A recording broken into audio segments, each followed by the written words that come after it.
শ্রমিক শ্রেণীর লাল পতাকা লাল সালাম, শ্রমিক শ্রেণীর লাল পতাকা লাল সালাম, ইনকলাব জিন্দাবাদ, ইনকলাব জিন্দাবাদ।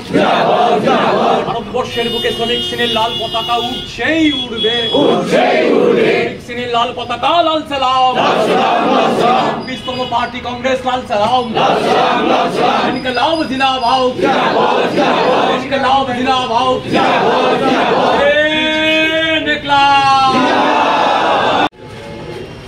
ভারতীয় কমিউনিস্ট পার্টি মার্ক্সবাদী ২৪তম সম্মেলন হবে। আমরা যখন এখানে পতাকা উত্তোলন করছি, মাদুরাইতে পতাকা উত্তোলন হচ্ছে, গোটা দেশের যেখানে আমাদের পার্টি অফিস আছে সর্বত্র আমরা পতাকা উত্তোলন করে এই কমিউনিস্ট আন্দোলনে যে সমস্ত সংগ্রামী বন্ধুগণ তাদের আত্মবলিদান করেছেন তাদের স্মৃতির উদ্দেশ্যে আমরা এখানে শহীদ বেদিতে পুষ্পার্ঘ্য অর্পণ করেছি, তাদের স্মৃতিতে আমরা নীরবতা পালন করেছি।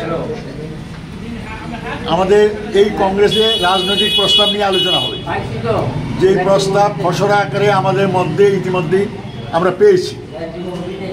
এই প্রস্তাবের উপরে আলোচনান্তে দেশের রাজনৈতিক পরিস্থিতি, আন্তর্জাতিক পরিস্থিতি সহ আলোচনান্তে আগামী ৩ বছর আমাদের রণকৌশল কী হবে তা নির্ধারিত হবে এবং সম্মেলনের সমাপ্তিতে গৃহীত রাজনৈতিক প্রস্তাব নিয়ে পরবর্তী সময়ে আমাদের মধ্যে রিপোর্টিং হবে। তাই আমি শুধু এটাই বলবো, শত লক্ষ শহীদের আত্মবলিদানের মধ্য দিয়ে মতাদর্শগতভাবে ডান বাম বিচ্যুতির বিরুদ্ধে লড়াই করে সিপিআইএম বড় হয়েছে।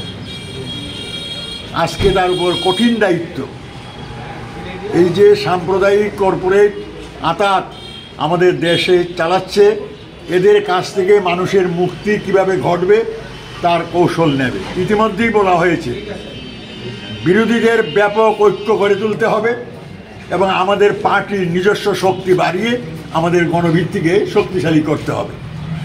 এই শপথ নিয়েই আমরা আজকে এখান থেকে যাব।